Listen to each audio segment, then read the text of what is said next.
Hello and welcome to this video lecture, which is part of Unit 4 of our program on media laws. I'm Ajju John, and in this video lecture, we will discuss some of the cases that provide the precedent for protecting the privacy of convicted criminals. Now, before we go into these cases, we need to remember something that we have learned before. The UK does not have a written constitution, and therefore, it does not have a guarantee of the right to freedom of speech and expression that reigns over their parliament. However, the European Convention on Human Rights, which has been made operational in the UK through the Human Rights Act, provides for some rights: the freedom of speech and expression, the right to life, and the right to privacy. Now, the subject of our discussion in this video involves finding a balance between these rights. The three cases that we will discuss now revolve around the question of whether revealing the identities of convicted criminals who have been released back into society pose a substantial enough risk to their lives, their physical and mental health, and to the benefits from their extensive rehabilitation programs to grant them anonymity. Mary Bell was 11 years old when in 1968 she was convicted of the manslaughter of two boys aged 4 and 3.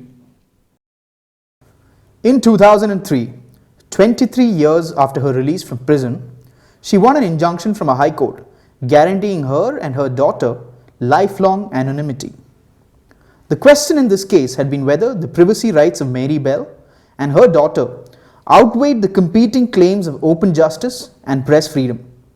The order was designed specifically to protect the privacy of Mary Bell's daughter, whose life could have been destroyed by her mother's exposure as a child killer. The order forbid the disclosure of the current location and identity of Mary Bell and her daughter to protect their right to private and family life under Article 8 of the European Convention on Human Rights. The judge stressed the exceptional circumstances of the case, including Mary Bell's semi-iconic status, and accepted evidence that the mother and daughter had been at considerable risk of press intrusion and harassment, public stigma, and ostracism. She also said that Mary Bell's very young age at the time of the commission of the offence had been a strong factor that influenced her decision. In granting the order in the case of Mary Bell, Dame Elizabeth Butler-Sloss was following her own precedent. The facts of the previous case were similar.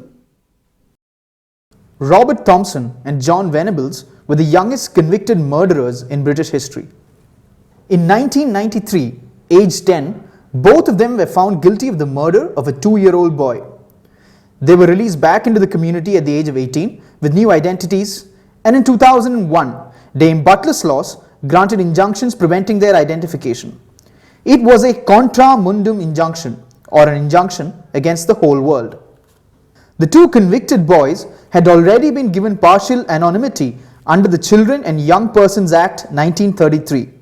Dame Butler-Sloss was presented with evidence that removing such anonymity would have disastrous consequences for them, not only from intrusion and harassment, but far more important, the possibility of serious physical harm and possible death from vengeful members of the public. The media were represented at the hearing. The counsel for the press argued that if there was evidence of continued threats to the lives of Thompson and Venables, then it was the duty of the authorities to take care of that threat. If a journalist managed to track down either Thompson or Venables, then it should be left to the discretion of the editor concerned to decide whether to publish it or not. An injunction, on the other hand, would imperil open justice and the public's right to know about these killers. These arguments were rejected. A few months after the injunction was granted, contempt proceedings were initiated against the Manchester Evening News for publishing information that could, in conjunction with other information available on the internet, lead to the identification of Thompson and Venables. The newspaper was found guilty of what was known as jigsaw identification. After the injunctions in the cases of Thompson and Venables and later of Mary Bell, in 2003, Maxine Carr was sentenced to imprisonment for 3.5 years after being found guilty of conspiring to pervert the course of justice. In 2005, Lord Justice E.D. concluded that granting the injunction was the only effective means available to the court to protect Carr's rights under Article 2 of the Human Rights Act, which contains the right to life. Granting lifelong immunity, he said that the written evidence before him showed that there was a serious risk of physical and psychological harm. So from this, what we can see is that even though Dame Butler-Sloss granted lifelong anonymity to Mary Bell, relying partly on the exceptional nature of Mary Bell's case, by the time Justice Eadie decided on the case of Maxine Carr, the circumstances were probably far less exceptional. When we think about this, what we also need to reflect on is whether, in the absence of these contra mundum lifelong injunctions, judges and the police have the power and the financial resources to deter the harassment and intimidation of persons involved in legal proceedings. This debate over the privacy of convicted criminals also teaches us one more thing, that the freedom of speech and expression, and in particular the freedom of the press, is very much dependent on the rule of law. With this, we come to the end of this video lecture. Thank you for watching. Please attempt the practice exercises before you move on to the next unit.